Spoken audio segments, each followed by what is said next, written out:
तो जो 3 point starter है उसके बारे में अपन डायग्राम और उसकी वर्किंग प्रिंसिपल के बारे में स्टडी करेंगे। अब सबसे पहले एक क्वेश्चन आता है कि जो 3 पॉइंट स्टार्टर है बेसिकली किन चीजों के लिए यूज होता है। 3 पॉइंट स्टार्टर है वो किन चीजों के लिए यूज होता है।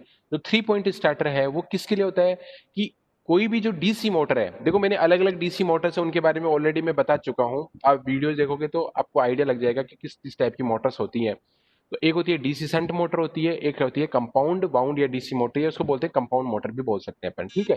तो जो 3 पॉइंट स्टार्टर है उसका काम होता है कि स्टार्टिंग और रनिंग, किसी भी डीसी मोटर है उसकी स्टार्टिंग करनी और रनिंग करनी। रनिंग कंडीशन के अंदर जो काम आ रहा है या जो यूटिलाइजेशन हो रहा है उसके लिए अपन क्या करते हैं, 3 पॉइंट स्टार्टर को काम में लेते हैं, ठीक है।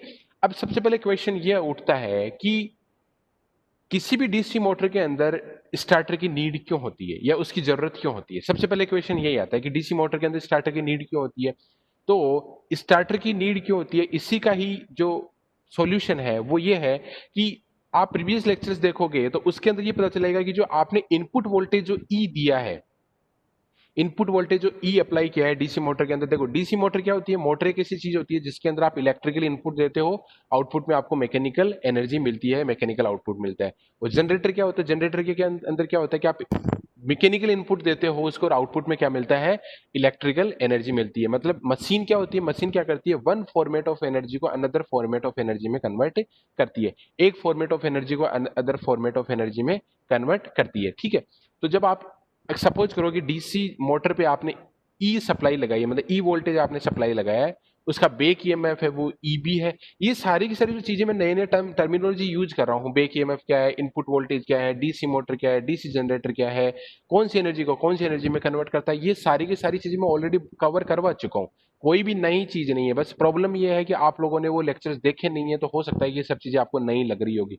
लेकिन आप स्टेप बाय स्टेप अगर सारे के सारे आप वीडियोज को देखोगे तो सारी की सारी चीजें क्लियर हो जाएगी कि बेसिकली जो सर जो चीजें के बारे में बात करें या जो टर्मिनोलॉजी यूज कर रहे हैं वो बेसिकली क्या है, ये सारी चीजें मैं कवर करवा चुका हूं, ठीक है। तो वो सब चीजें वापस करवाने का कोई मतलब नहीं है, नहीं तो सिलेबस कभी कंप्लीट ही नहीं होगा। तो ई अगर मेरा इनपुट वोल्टेज लगाया है, बेक ईएमएफ अगर मेरा ईबी है, आई ए मेरी आर्मेचर करंट है और आर ए मेरा अगर आर्मेचर रेजिस्टेंस है, तो जो इक्वेशन अगर लगाऊंगा using KVL that is Kirchhoff voltage law, तो ई इक्वल टू होगा e b plus i a r a. तो आई ए यहां से क्या निकल के आ जाएगा, e minus e b upon are a. Just one second कि ये माइनस ईबी क्यों नहीं आ रहा है, इसका मैं रीजन बताता हूं। Just one second. बेसिकली ये क्या होगा, ई माइनस यहाँ पे ई बी भी होगा, यहाँ पे क्या होगा आपका ई माइनस ई बी भी होगा, क्योंकि जब आप इसको इसको सॉल्व करोगे तो e minus e b equal to i a r a, और आई ए की वैल्यू निकालोगे तो e minus e b upon are a denominator में चला जाएगा। अब मैंने लेक्चर्स के अंदर बताया है कि जो ई बी होता है that is back EMF, back EMF होता है आपका, बेक ईएमएफ होता है n p five, n p five upon 60 into into Z upon a. ये सब चीजें क्या होती है, जेड क्या होता है, ए ओ क्या होता है, ये सब चीजें मैं अब डिस्कस नहीं करूंगा, ये ऑलरेडी सब चीजें मैं बता चुका हूं। तो जो ईबी होता है वो होता है n p five upon 60 into Z upon a. यहाँ पे जो एन होती है that is your speed, n है स्पीड, ठीक है। अब सपोज करो कि कोई भी मशीन है अगर वो स्टेशनरी पोजीशन में है, मतलब स्टेशनरी का मतलब क्या है, स्थिर अवस्था में है, तो उसकी स्पीड कितनी होगी आपकी, N equal to zero, N equal to zero होगी। और अगर एन की वैल्यू जीरो हो जाएगी, अगर एन की वैल्यू जीरो हो जाएगी, इसका मतलब ईबी की वैल्यू भी क्या हो जाएगी आपकी, जीरो सिंपली, क्योंकि ईबी एन पे डिपेंड कर रहा है। एन चेंज होगा तो ईबी भी चेंज होगा, और अगर ईबी चेंज होगा तो एनबी, मतलब बेसिकली मैं बोल सकता हूं कि स्पीड पर आपका बेक ईएमएफ डिपेंड करता है। तो अगर स्पीड आपकी जीरो है तो आपका बेक ईएमएफ है दैट इज ऑल्सो जीरो। और अगर बेक ईएमएफ आपका जीरो है, बेक ईएमएफ अगर जीरो है, तो जो आई ए की वैल्यू है वो क्या हो जाएगी, आई ए हो जाएगा E upon are A, E upon are A. अब देखो नॉर्मली क्या होता है कि जो ई होता है दैट इज अप्लाइड वोल्टेज, वो होता है almost 220 volt to 230 volt, almost 220 volt to 230 volt अपन सप्लाई करते हैं, ठीक है। और जो आर ए होता है दैट इज आर्मेचर रेजिस्टेंस, ये होता है almost that is very much small, that is 0.1 ओम, ठीक है, या 0.2 ओम, या मैक्सिमम से मैक्सिमम 1 ओम, मैक्सिमम 1 ओम हो सकता है, इससे ज्यादा नहीं मिलेगा। ठीक है। तो अब देखो, अगर मैं आई ए की वैल्यू निकालता हूं इस पर्टिकुलर कंडीशन पे, ईबी की वैल्यू तो जीरो हो गई है। ईबी की वैल्यू जीरो क्यों हो गई है? क्योंकि आपका एन की वैल्यू आपकी जीरो है, एन की वैल्यू जीरो तो ईबी की वैल्यू जीरो। ये मैं मान लेता हूं 220 वोल्ट है, और अगर मैं मान लो आर ए की वैल्यू 0.5 मान लेता हूं फॉर एग्जाम्पल, तो आई ए की वैल्यू कितनी हो जाएगी आपकी? इसको मैं सॉल्व करूंगा तो that will be 440 ampere. 440 ampere, that is very much huge amount of current. ये बहुत ही ह्यूज अमाउंट ऑफ करंट है। और अगर ये करंट आपकी आर्मेचर कंडक्टर्स में जाएगी तो आर्मेचर कंडक्टर्स में क्या होगा? हीट प्रोड्यूस होगी। देखो, कभी कभी आपने देखा होगा वायर है, वायर के अगर अंदर सप्लाई अगर जा रही है तो अगर आप उसके हाथ लगाते हो तो उसके अंदर क्या होती है? आपकी हीट आपको फील होगी, थोड़ी थोड़ी सी हीट फील होगी। और वो हीट क्यों हो रही है? आपकी करंट फ्लो होने से क्या होता है कि आपकी जो एनर्जी है that is converted into heat energy. कुछ part of energy heat energy में कन्वर्ट होता है, और उस हीट एनर्जी की वजह से आपका क्या होता है कि थोड़ा सा आपको टेम्परेचर थोड़ा सा राइज लगता है, कि टेम्परेचर थोड़ा सा ज्यादा है। Dipendra Shekhawat has red hand, is there any problem to you? कुछ प्रॉब्लम है? 1 मिनट में स्टॉप करता हूं, देखिए। दीपेंद्र, कोई डाउट है? Dipendra Shekhawat? No sir. Okay no sir.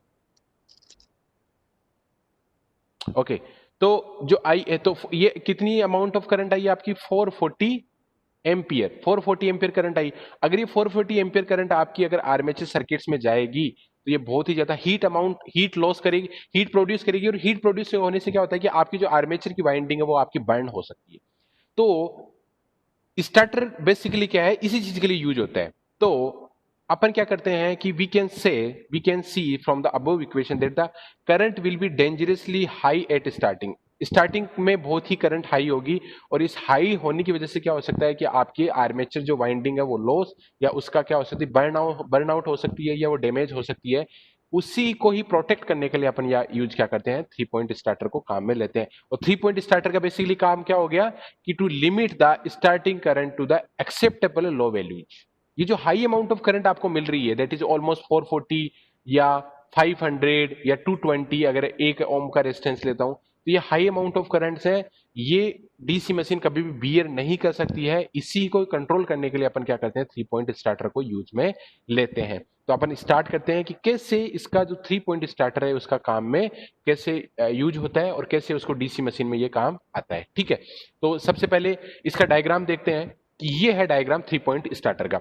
ये बहुत ही एग्जाम के लिए बहुत ही इंपॉर्टेंट है, आपके डायरेक्टली न्यूमेरिकल ये आपके एग्जाम में पूछा गया है, ये क्वेश्चन बहुत बार पूछा गया है। ठीक है, तो देखो इसके अंदर क्या है बेसिकली, ये ओरिजिनल मेरी डीसी मोटर है, ये मेरी ओरिजिनल डीसी मोटर है, ये है मेरी डीसी मोटर। और जो रिमेनिंग पोर्शन है, दिस पर्टिकुलर रिमेनिंग पोर्शन है आपका स्टार्टर का। ये है रिमेनिंग पोर्शन है, ये आपका क्या है? स्टार्टर का। अब इसके अंदर क्या क्या चीजें हैं वो अपन देखते हैं। तो देखो, ये आपका आर्मेचर है, ये आपकी संट फील्ड वाइंडिंग है। तो बेसिकली कौन सी मोटर हुई है आपकी? डीसी संट मोटर है ये। This is DC shunt motor. अब डीसी संट मोटर है, इस पे अपन क्या कर रहे हैं? इसको यूज कर रहे हैं, किसको? डी 3 पॉइंट स्टार्टर को। तो अपन देखते हैं कैसे करते हैं काम, इसका कैसे यूटिलाइजेशन होता है। तो देखो यहां पे क्या हो रहा है, ये मेरी प्लस और माइनस मेरी सप्लाई है। तो अपन डीसी मोटर की बात करते हैं तो मोटर में क्या होगा? आप इलेक्ट्रिकल एनर्जी आप क्या दोगे? इनपुट में दोगे, इलेक्ट्रिकल एनर्जी इनपुट में दोगे। तो इलेक्ट्रिकल एनर्जी देने का मतलब क्या है कि आप डीसी की बात कर रहे हो तो डीसी मतलब प्लस और माइनस। ठीक है, उसके बाद में ये एक ओवरलोड रिलीज, इसको बोलते हैं ओवरलोड कोयल भी बोलते हैं। इसका यूटिलाइजेशन क्या होगा मैं बताऊंगा सारी की सारी चीजें। तो ये है आपकी ओवरलोड कोयल, ये है ओवरलोड कोयल, ये वाली ओवरलोड कोयल है। ठीक है, ये आपकी एक स्प्रिंग है, इस स्प्रिंग पर एक ये हैंडल लगा हुआ है, और ये हैंडल क्या कर सकता है? इसका मूवमेंट ऐसे हो सकता है। कैसे होगा मैं बताऊंगा सारी की सारी चीजें। यहां पे ये एक मैग्नेट है, इस मैग्नेट पे क्या है? मैंने वाइंडिंग कर दी है, और ये मेरे कनेक्शन से जिसको अपन बोलते हैं 9 वोल्ट कॉइल। इसका एक कनेक्शन है वो जा रहा है आर्मेचर पे, और एक जो कनेक्शन जा रहा है वो जा रहा है आपका फील्ड सर्किट पे। ठीक है, अब अपन देखते हैं कि कैसे क्या इसकी स्ट्रक्चर होता है और कैसे इसकी वर्किंग होती है। तो सबसे पहले देखो क्या है, construction wise starter is a variable resistance integrated into the number of sections as on the contact point of the these sections are called as the stud. Stud कौन से होते हैं? स्टड होते हैं ये वाले, ये जो ये पॉइंट दे रखे हैं, these are the stud, these are called as the stud. 1 2 3 4 and 5, ये क्या है? मेरे स्टड है। ठीक है, और ये हो गए मेरे स्टेट। इसके बाद में इसमें ऑफ पोजीशन है, ये ऑफ पोजीशन है आपकी, देखो ये ऑफ पोजीशन है, ये अलग अलग स्टेट है ऑफ का है, 1 2 3 4 5 एंड फाइनली रन पोजीशन पे। इसके अलावा तीन इसके अंदर अलग अलग एल ए एफ है। एल ए देखो ये है एल, रेड कलर में दिख रहा होगा, ये है एफ और ये है ए। तो एल का मतलब क्या है, लाइन टर्मिनल। देखो ये जो एल पॉइंटर कहां से कनेक्टेड है आपका, लाइन से connected, that is connected to the plus, that's why it is called as the L. L L इसका नाम दिया गया है। ए क्या है आपका, armature terminal, this is your armature terminal. Armature terminal क्यों बोलते हैं, क्योंकि this is connected to the armature, armature से ये क्या है कनेक्टेड है। तो ये ए टर्मिनल हो गया। और तीसरा हो गया आपका एफ। एफ क्या है, फील्ड टर्मिनल, ये है एफ। एफ किससे कनेक्टेड, आपके फील्ड से कनेक्टेड है, ठीक है, कनेक्टेड टू द फील्ड है, ये कनेक्टेड टू आर्मेचर है। और एल क्या है आपका, पॉजिटिव सप्लाई से। एल एफ ए 3 पॉइंट है, because of that only it is called as a 3 point starter. इसका नाम 3 पॉइंट स्टार्टर क्यों पड़ा है, क्योंकि इसमें ओनली 3 पॉइंट है, that is L F and A, because of that it is called as the 3 point starter. Okay, 3 point starter बोलते हैं। इसके बाद में आगे देखते हैं, point L is connected to the electromagnet called overload release. ये देखो एल पॉइंट है, ये किससे कनेक्टेड है आपका, इस ओवरलोड कोयल से रिलेटेड कनेक्टेड है, ठीक है। इस ओवरलोड कोयल का जो आगे का पोर्शन है, ये इस पे वाइंडिंग की हुई है, वाइंडिंग करने बाद में ये स्प्रिंग से है। और ये जो पोर्शन है, जस्ट 1 सेकेंड, ये जो पोर्शन है ये वाला, ये आपका इंटरनली इससे कनेक्टेड है। मतलब बेसिकली क्या है कि ये जो सप्लाई है ये यहां से स्टार्ट हुई, ये एल पॉइंट पे गई, ये यहां से गई और यहाँ पे इसने बाउंड किया इसको इस मैग्नेट पे, और ये यहां से जाके ये स्प्रिंग पे गई और स्प्रिंग से जाके ये यहाँ पे चली गई। ओके, ये तो हुआ ये वाली चीज। उसके बाद में देखो ये जो पॉइंट है, इस 1 पॉइंट से एक वायर जा रहा है, ये ऊपर दिख नहीं रहा होगा, ये बेसिकली पॉइंट यहाँ पे है और ये यहां से आता हुआ ये यहाँ पे चला गया है और ये फाइनली यहाँ पे बाउंड हुआ है ये। और ये बाउंड होने के बाद में ये जो आया है ये आपका इस पर्टिकुलर पॉइंट पे आया, ठीक है। इसी तरीके से यहाँ पे भी एक पॉइंट से आया है जो कहाँ पे आपका इस पर्टिकुलर पॉइंट पे गया, ठीक है। अब देखो कैसे ये वर्क करता है, देखो कैसे वर्क करता है इसका मैं आपको बताता हूं। तो बेसिकली क्या हुआ कि ये जो मैग्नेट है और ये क्या है आपका एक लीवर है जो आयरन का बना होता है, कौन सा। अब आपको ध्यान से समझने की जरूरत है कि बेसिकली ये काम कैसे कर रहा है, ये कैसे काम कर रहा है। ये आपका क्या है, आयरन है। तो देखो क्या होगा कि अगर आपने सप्लाई दी, सप्लाई देने का मतलब क्या है, करंट इसके अंदर फ्लो हुई, इसके अंदर जब करंट फ्लो होगी तो ये करंट यहां पे जाएगी, ये करंट इस मैग्नेट में भी जाएगी, ये स्प्रिंग से होती हुई, स्प्रिंग में तो नहीं जाएगी लेकिन ये इस लीवर में जाएगी और ये यहां पे चली जाएगी, ठीक है। तो क्या होगा कि ये स्टार्ट पॉइंट पे, यानी क्या होगा कि ये जो मैग्नेट है इस मैग्नेट में क्या होगा आपका, ये मैग्नेट है, इस मैग्नेट में क्या होगा, मैग्नेटिक फील्ड जनरेट होगा। मतलब बेसिकली ये मैग्नेट है इलेक्ट्रोमैग्नेट में कन्वर्ट हो जाएगी और इलेक्ट्रोमैग्नेट में कन्वर्ट होने मतलब इसमें आपकी मैग्नेटिक प्रॉपर्टी आ जाएगी। और जैसे ही इसके अंदर मैग्नेटिक प्रॉपर्टी आएगी तो ये जो नीचे आयरन वाला पीस है, इस आयरन वाले पीस को क्या करेगी, ये इस आयरन वाले जो पीस है, इस आयरन वाले पीस को क्या करेगी, यहां से जो सप्लाई है ये यहां पे जाएगी और यहां पे चली जाएगी। और मैं क्या करूंगा कि ये ओ पोजीशन पे, ओ पोजीशन से मैं इसको लेके जाऊंगा 1 पोजीशन पे, मतलब ये यहां पे आ जाएगा बेसिकली। ये जो लीवर है या जो प्लंजर है आपका, ये जो हैंडल है ये यहां पे आ गया। अब आप देखो कि जो करंट है वो कहां से कहां तक जा रही है, ये करंट यहां से स्टार्ट हुई, यहां पे गई इस मैग्नेट के थ्रू होती हुई, ये इससे होती हुई, ये सप्लाई और ये रेजिस्टेंस को कवर करती हुई, रेजिस्टेंस को कवर करती हुई आपकी ये सप्लाई गई और ये गई आपकी आर्मेचर के अंदर। ये क्या सर्किट कंप्लीट हो गया, सर्किट आपका कंप्लीट हो गया। तो अब देखो पहले देखो बेसिकली क्या हो रहा था कि जो आई ए थी आपकी 8 स्टार्टिंग, आपका स्पीड आपकी 0 है, तो ये क्या हो जाएगा ई अपॉन आर ए थी, ये basically E upon R A था।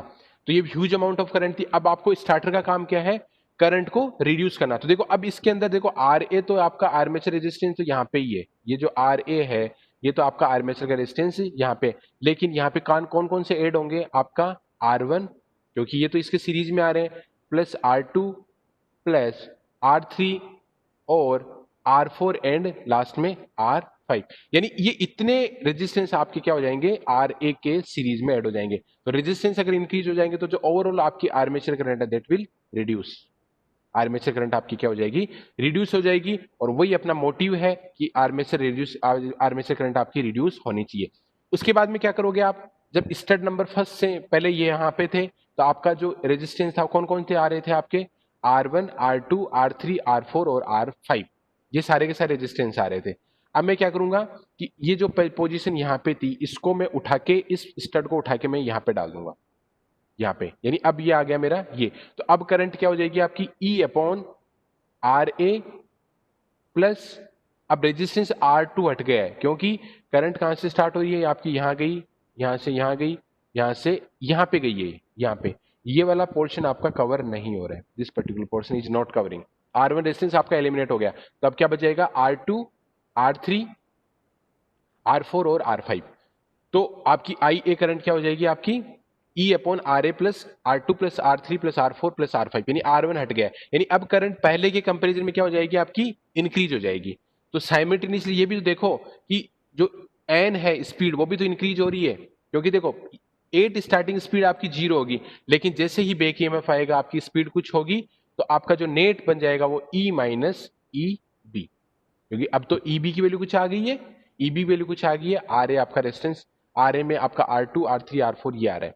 फिर आप क्या करोगे, यहां से इस स्टड को उठा के आप R3 पे डालोगे, तो अब R1, R2 हट जाएंगे, R3, R4, R5 बच जाएगा, फिर आप 4 पे डाल दोगे, देन 5 पे, और देन लास्ट में रन पोजीशन पे। तो जैसे ही रन पोजीशन पे आप डालोगे, जैसे ही रन पोजीशन पे डालोगे तो आपके सर्किट में कौन कौन से रेजिस्टेंस बच जाएंगे, आपके सर्किट में ओनली रेजिस्टेंस बचेगा कौन सा, रेजिस्टेंस RA, ये सारे के सारे आपके एलिमिनेट हो जाएंगे। All the resistance R eliminated from the your circuit, only RA बच जाएगा। और इस पर्टिकुलर स्पीड, इस पर्टिकुलर कंडीशन पे जो आपकी स्पीड होगी that will be very good, यानी स्पीड कुछ अच्छी हो जाएगी, क्योंकि देखो EB बेसिकली क्या है, EB है आपका NP5 upon 60 into Z upon A, पूरा नहीं लिख रहा हूं मैं बेसिकली रिप्रेजेंट करना चाहूं कि जो EB है that is directly proportional to N, यानी अगर स्पीड आपकी बढ़ेगी, स्पीड अगर आपकी इंक्रीज होगी तो आपका EB भी इंक्रीज होगा, और EB इंक्रीज होगा तो जो IA करंट है वो क्या होगी आपकी, E माइनस EB है अपॉन RA। तो स्टार्टिंग में बेसिकली क्या हो रहा है, स्टार्टिंग के अंदर आपका क्या हो रहा है कि जो EB है उसकी वैल्यू 0 है, ठीक है, EB आपकी 0 है तो आपकी करंट क्या है, ओनली E अपॉन RA। अब मेरे को जो स्टार्टिंग करंट है उसको रिड्यूस करना है, तो मेरे पास में क्या ऑप्शन है, क्योंकि स्टार्टिंग में करंट तो आपका स्पीड तो 0 है, तो EB तो मैं लेके आ नहीं सकता हूं, मेरे पास में ओनली ऑप्शन क्या है कि मैं RA के सीरीज में कोई ना कोई रेजिस्टेंस में अगर ऐड कर दूं, और अगर मैं रेजिस्टेंस ऐड कर दूंगा तो मेरी जो IA करंट है वो मेरी रिड्यूस हो जाएगी, और IA करंट को रिड्यूस करना ही मेरा प्राइम पर्पज है। IA करंट को रिड्यूस क्यों कर रहे हैं, क्योंकि अगर IA करंट की वैल्यू ज्यादा होगी तो वो क्या कर सकता है, वाइंडिंग को डैमेज कर सकता है। मैं चाहता हूं कि वाइंडिंग मेरी डैमेज नहीं हो, वाइंडिंग डैमेज कब नहीं होगी, जब मेरा हीट लॉस है वो कम होगा, और हीट लॉस कब कम होगा, जब मेरी करंट की वैल्यू कम होगी, और करंट की वैल्यू कब हो सकती है, जब मेरा रेजिस्टेंस ज्यादा हो। तो पहले मैं क्या करूंगा, R1, R2, R3, R4, R5 सारे के सारे होंगे, उस पर्टिकुलर कंडीशन पे N की वैल्यू आपकी 0 होगी। फिर मैं क्या करूंगा, स्टड 1 की जगह स्टड 2 पे लेके आऊंगा, तो मेरा R1 एलिमिनेट हो जाएगा, लेकिन इस पर्टिकुलर कंडीशन पे आपकी EB की कोई ना कोई वैल्यू आ जाएगी, क्योंकि इस पर्टिकुलर कंडीशन पे स्पीड आपकी नॉन इक्वल टू 0 जाएगी, क्योंकि आर्मेचर में करंट फ्लो होने लग जाएगी, और आर्मेचर में करंट फ्लो होने जाएगी तो उसके अंदर क्या हो जाएगा, आर्मेचर रोटेट होने लग जाएगी, और आर्मेचर रोटेट होने का मतलब क्या है, N की वैल्यू नॉट इक्वल टू 0 है, और N की वैल्यू नॉट इक्वल टू 0 मतलब EB की वैल्यू कुछ ना कुछ है। तो अब क्या हो जाएगा, E माइनस EB हो जाएगा, लेकिन रेजिस्टेंस क्या हो जाएगा आपका, R2 plus R3 plus R4 plus R5 plus RA। फिर मैं क्या करूंगा, स्टेप नंबर 3 पे ले जाऊंगा, तो मेरे पास में रेजिस्टेंस बच जाएंगे ओनली R3, R4, R5 और RA, और स्पीड मेरी और इंक्रीज हो जाएगी तो मेरी EB की वैल्यू भी इंक्रीज हो जाएगी।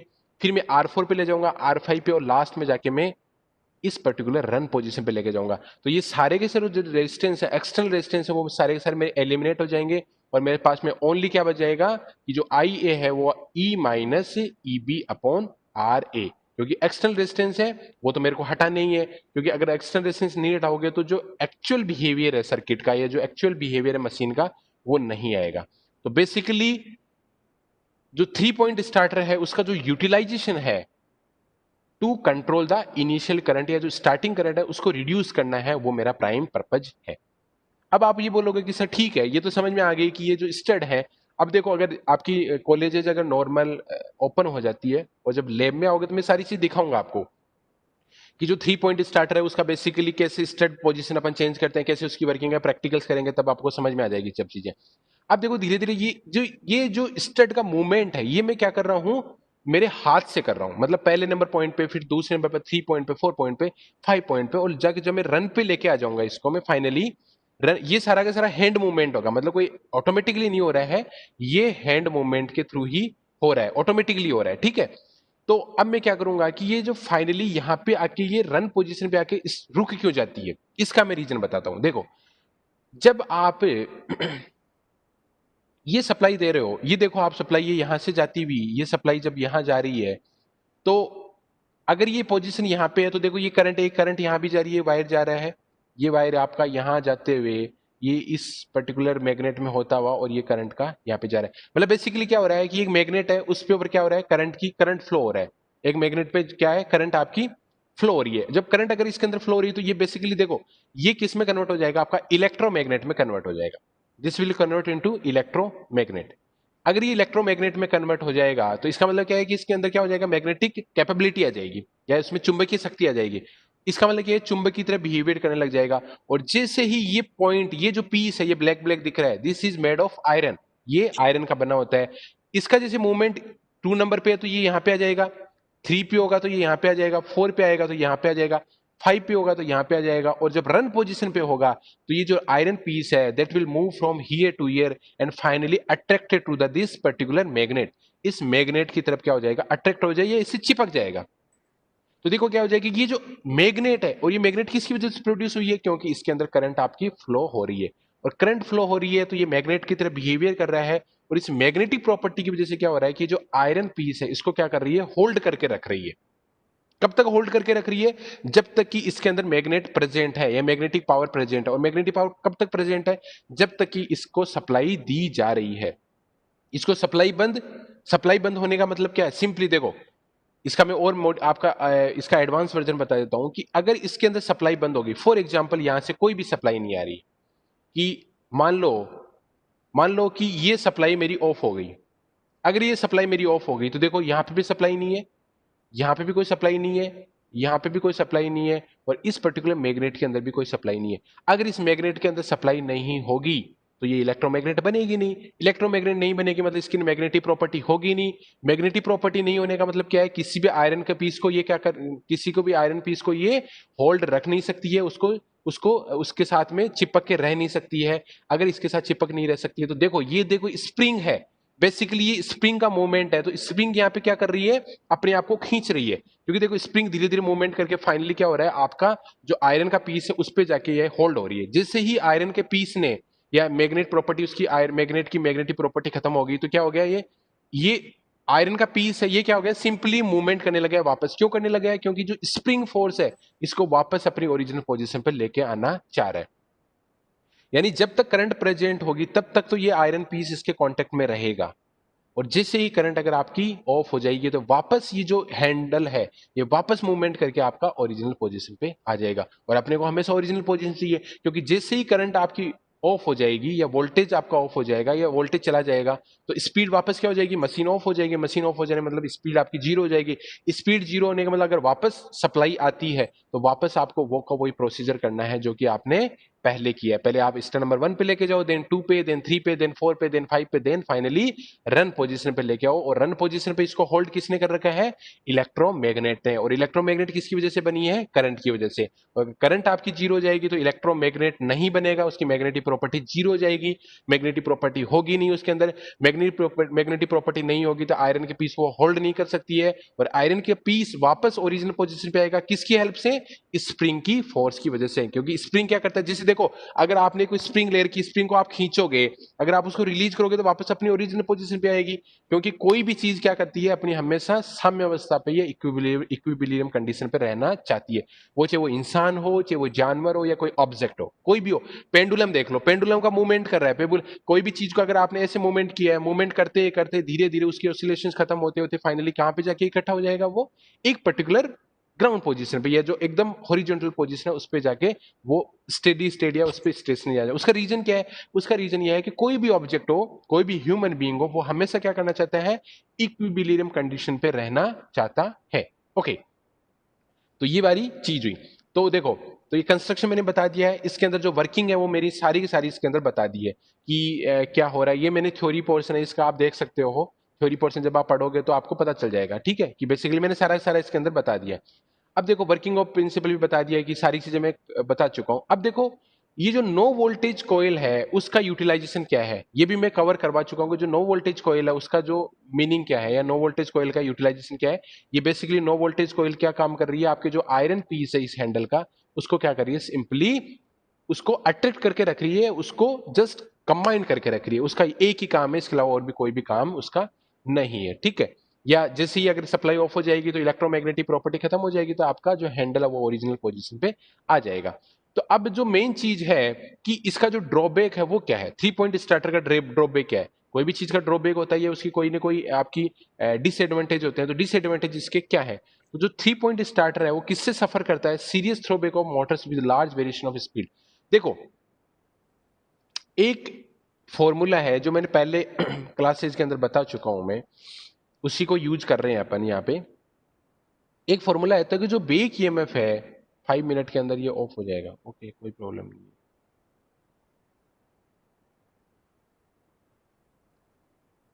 देखो, एक होता है EB, EB that is proportional to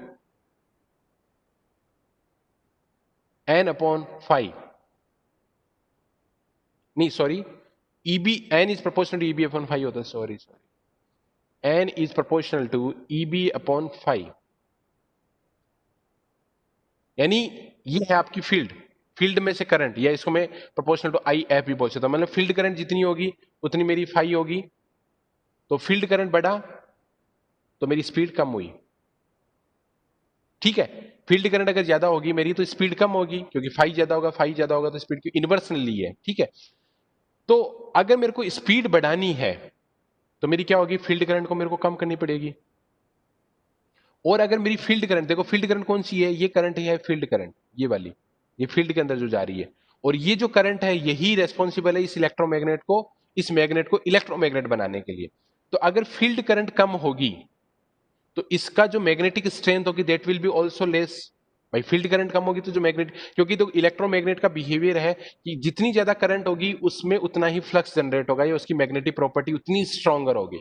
अगर करंट कम होगी तो उसमें मैग्नेटिक फील्ड कम होगा, और उसकी जो मैग्नेटिक फील्ड प्रॉपर्टी है, मैग्नेटिक प्रॉपर्टी है, दैट विल बी लेस, या वो वीक होगी या स्ट्रॉन्ग नहीं होगी।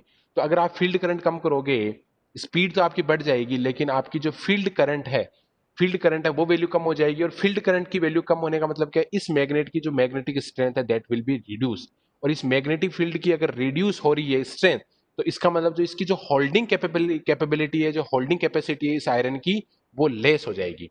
वो उतना नहीं उसको होल्ड कर पाएगा जितना करंट जितनी होगी अच्छी होगी। तो ये इसका ड्रॉबैक है कि अगर आपको स्पीड बढ़ानी है तो फील्ड करंट कम करनी पड़ेगी। और फील्ड करंट अगर कम करोगे, आप फील्ड करंट कम करोगे तो उसकी जो मैग्नेटिक प्रॉपर्टी है उस मैग्नेट की वो लेस हो जाएगी, और जो जिस पर्टिकुलर फोर्स से उसको आयरन पीस को होल्ड करेगा उतना वो होल्ड नहीं कर पाएगा।